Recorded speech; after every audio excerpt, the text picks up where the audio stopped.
ఇక్కడ భవానీ వార్డులో జాయిన్ అయితే ఆ పేషెంట్ సివియర్ స్టేజ్లో ఉన్నట్టే. మీరా అనే అమ్మాయి కేజీహెచ్లోనే నర్స్గా జాయిన్ అయింది. తనకి భవానీ వార్డులో నైట్ డ్యూటీ వేశారు. మీరా కొంచెం భయపడింది. ఆ భయానికి కారణం తన సీనియర్స్ చెప్పిన మాటలు. వాళ్ళు భవానీ వార్డులో కొన్ని పారానార్మల్ ఇన్సిడెంట్స్ జరిగాయని చెప్పేవారు. సో మీరా భయపడుతూనే ఆ నైట్ డ్యూటీకి వెళ్ళింది. నైట్ అంతా బాగానే పేషెంట్స్కి ఏమేం కావాలో చూసుకుంది.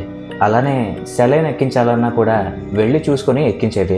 తను వర్క్ చేసేది ఆ హాస్పిటల్ బిల్డింగ్లోని ఫస్ట్ ఫ్లోర్ అనమాట.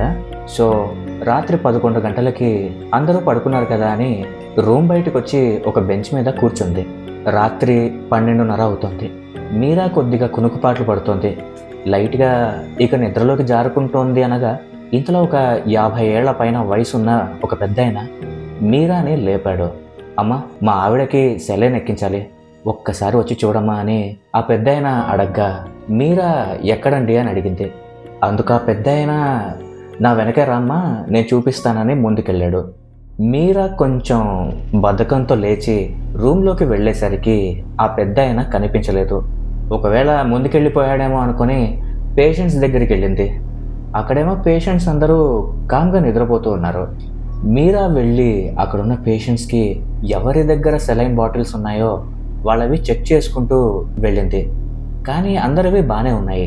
మరి నన్ను ఎందుకు పిలిచారు అనుకుని మీరా పేషెంట్స్తో ఎవరి సెలైన్ అయిపోయిందని నన్ను పిలిచారని అడుగుతోంది. కానీ ఎవ్వరూ రెస్పాండ్ అవ్వట్లేదు. ఇంతలో ఒక ఆవిడ మెలకువగానే ఉండడం గమనించిన మీరా ఆవిడ దగ్గరికి వెళ్ళి, అమ్మా, ఇక్కడ ఎవరైనా సెలైన్ అయిపోయిందని కంగారుగా రావడం చూసారా అని అడిగింది.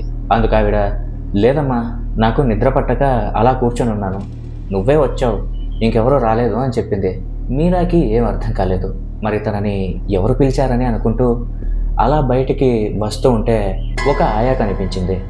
మీరా ఆ ఆయాని పిలిచి, ఇందాక నన్ను సెలైన్ ఎక్కించాలని ఒక పెద్దాయన పిలిచారు, ఇక్కడికి వచ్చి చూస్తే ఎవరు బయటికి రాలేదు అంటున్నారు అని చెప్పగా అందుకు ఆయా ఇలా అంటుంది, ఓ అదా, చాలామందికి అలానే జరిగిందన్నారమ్మా, నువ్వేమీ కంగారు పడకు, ఇక్కడ ఇదంతా మామూలే అని ఇద్దరూ అక్కడి నుండి వెళ్ళిపోయారు.